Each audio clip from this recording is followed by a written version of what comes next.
Сәлем қалдарыңыз қалай, көңіл күйлеріңіз қалай? Бүгінгі тақырып кешегі тақырыптың жалғасы, жалпы сол тақырыптың өзегінде шыққан соның бір шешуші құралы деп айтсам болады.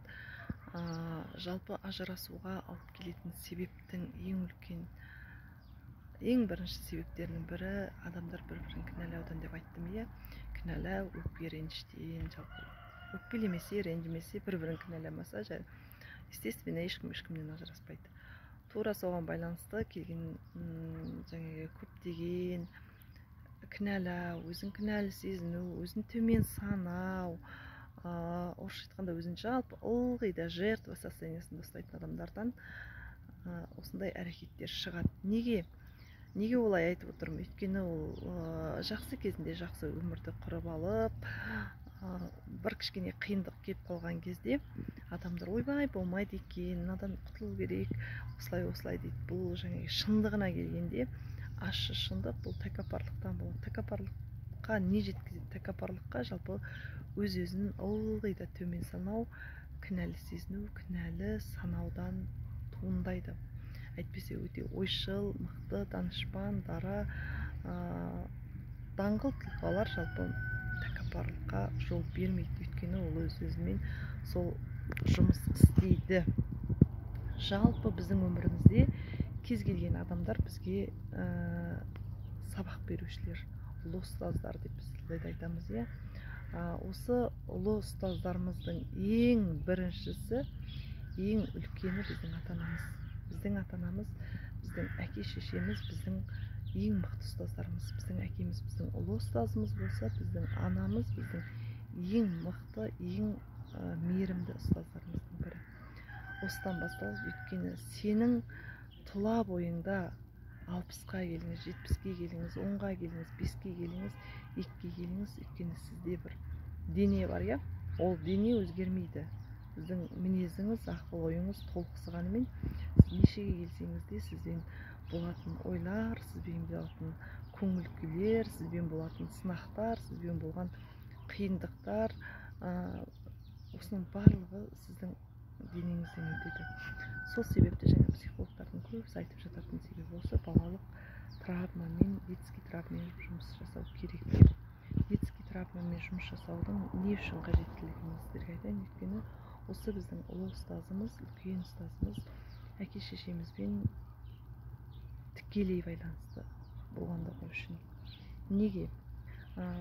Көп жағдайда біздің жаңағы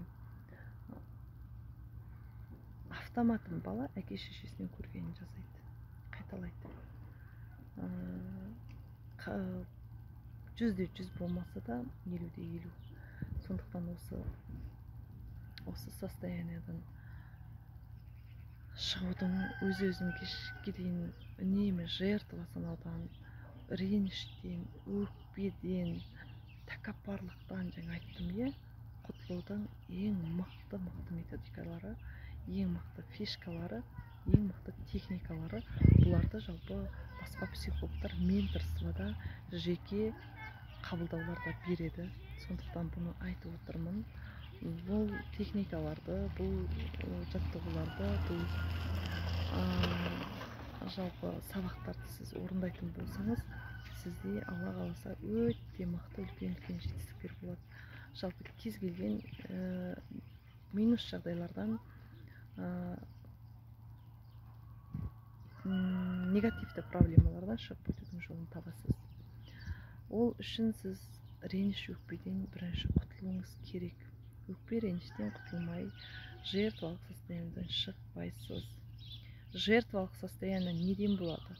Сіз өз-өзіңізді бағаламағаннан, өз-өзіңізді танымағаннан, өз-өзіңізді ылғи да төмен санағаннан, ішіңіздегі өзіңіздің зарядкаңыз, былай айтқанда, өте төмен болғандықтан, сізді ылғи да төменгі вибрация төмен тартады. Сол үшін сізді барлығы басынады, сол үшін сізді барлығы жұмсайды, сол үшін сізді барлығы пайдаланады, сол үшін сізді барлығы лақтырып кетеді, сол үшін сізді барлығы боқтап сөйлейді, төмендетеді, төменшіктетеді. Сіздің пікіріңіз қоғамға саналмайды. Неге? себебі сіз өзіңізді сондай етуге рұқсат беріп қойғансыз. Ренжіңіз, ренжімеңіз, бұл жайы тәкаппарлықтың кесірі. Адам тәкаппарлығын жойып, мойындап, және әке шешесінен бастап кешіру керек.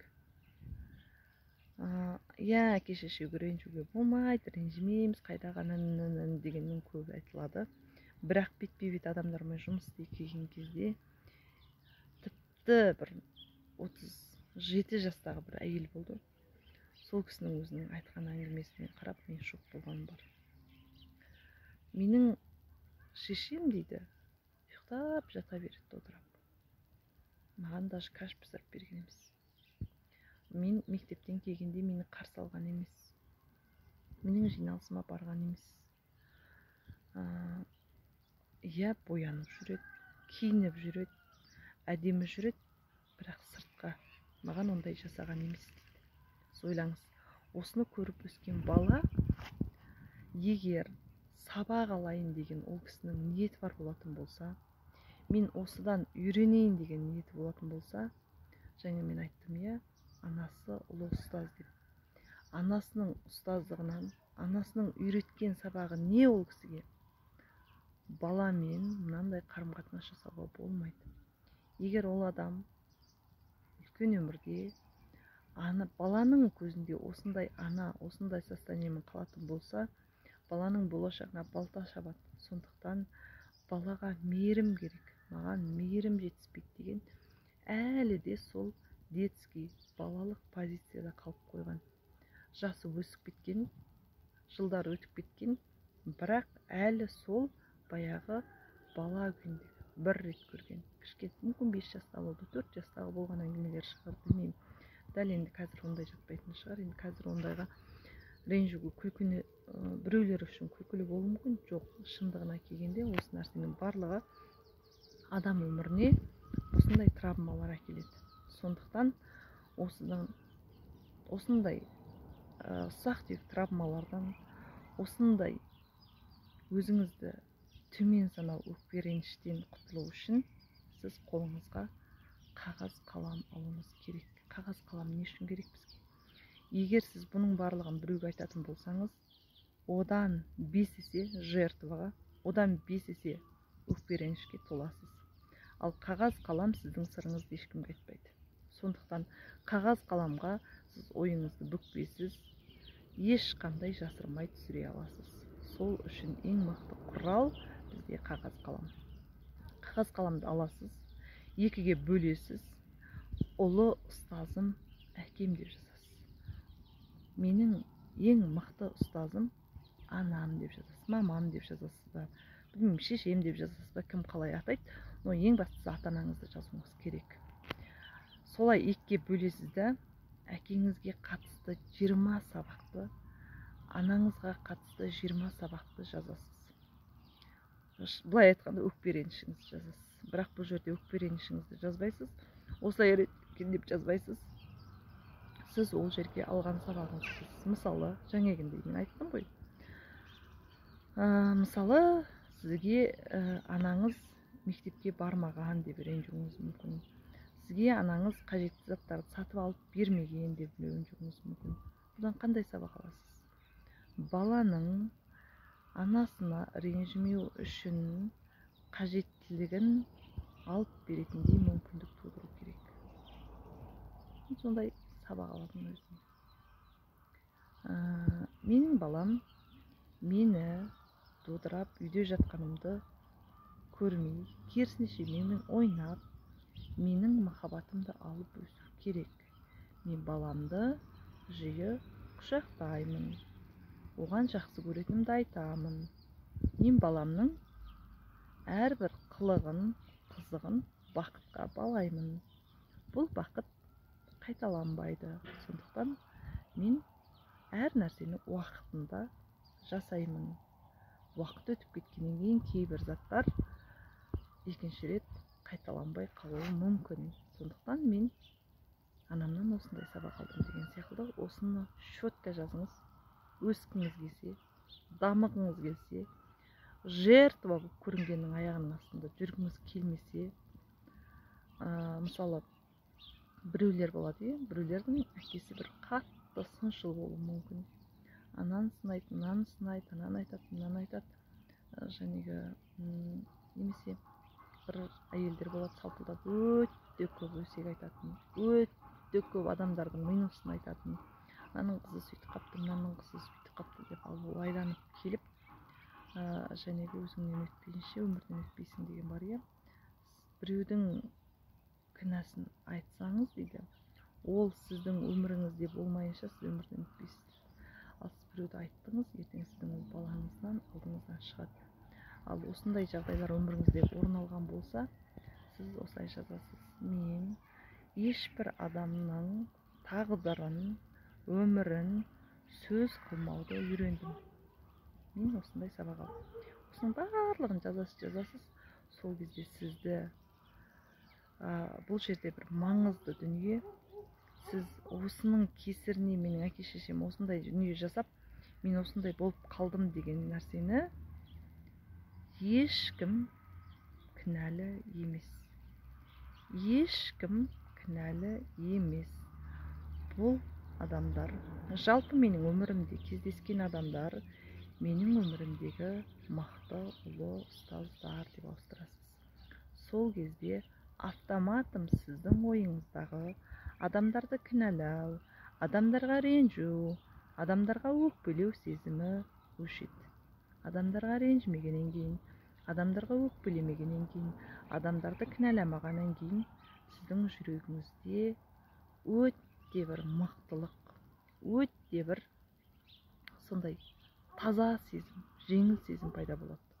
Ал бұл нәрсе сізді алға өсуге өте үлкен пайдасын тигізеді. Сондықтан ешқандай өсем, дамимын, менің өмірімде неге минустар көп болып кетті, мен осы минустардан өзімнің күшіммен құтылам, мен ешкімнен кем емеспін, ешкім мені таптауға міндетті емес, мен ешкімге таптатпаймын, өз өмірімнің тізгінін өз қолыма алам деген адам осыны жасау керек. Сондықтан бұл өте мықты жұмыс істейтін методика, өте мықты практика. Қаншама адамдар жасаған, қаншама адамдар өткен, осының пайдасын көрген. Сондықтан айтып отырмын, жалпы кімге ренжідіңіз, соны аласыз да жазасыз. Допустим, даже бір болып жатады ғой, бір құдағилар даже кете таласып жатады, ренжіп, абысындар арасында бір алтынға таласу болып жатады. Сіз осының сыртынан қарайсыз да айтасыз: жоқ, мен дүние үшін осындай қадамдарға барудан аулақ болу керектігін, одан кейін екі адамның ортасында осындай сызаттар қалатынын, екі адамның ортасына сызат түсетіндігін, олардың көңіл күйі бұрынғыдай бір-біріне болмайтындығын, осының бәрі осындай дүниелерден, ұсақ түйектерге, осындай жағдайларға келетіндігінен сабақ алдым. Бірақ бұны мен келешекте өмірімде бұндай сабақтар, бұндай сынақтар болған кезде осыдан айланып өтіп кетуім керек деген хитростарды үйреніп аласыз. Жалпы өмірде сынақ деген дүние жоқ. Сынақ емес, біздің өмірімізде ол тапсырмалар. Біздің өмірімізге келген ол бізді өсіретін, бізді мықты қылдыратын, бізді мықтылыққа тәрбиелейтін, бізді қайрайтын қайрақ десем болады. Сондықтан әрбір келген сынақты сынақ емес, бұл мені бір қадам алдыға биікке өсіретін мықты ұстаз. Сондықтан осы сабақтан, осы экзаменді 5-ке тапсыруым керек. Мен осыдан 5-ке тапсырып шықсам, менің өмірім келесі бір жақсы уровеньға, жақсы бір деңгейге көтерілгелі тұр деген адамда саналы түрде сондай ойлар болу керек. Адам жалпы саналы түрде өмір сүруді бастаған кезде барлығы жақсы болады. Сондықтан бұған сіз кінәлі емессіз. Осыған дейін ойбой осындай ма деп жүрген болсаңыз, мә деп өкінсеңіз, бұның барлығы бекер. Сондықтан өкінбеңіз. Ешкім біліп тумайды. Барлығын үйренуге болады. Барлығын өзгертуге болады. барлығын жасауға болады. Сондықтан алдағы уақытта жертвалап көрінгеннің аяғының астында тапталғыңыз келмесе, өкпе реніштен міндетті түрде арылыңыз. Өкпе ренішпен жұмыс жасаңыз, өкпелемеңіз, ренжімеңіз. Жалпы өте жеңіл өмір сүріңіз. Әр күндеріңіз берекелі болсын.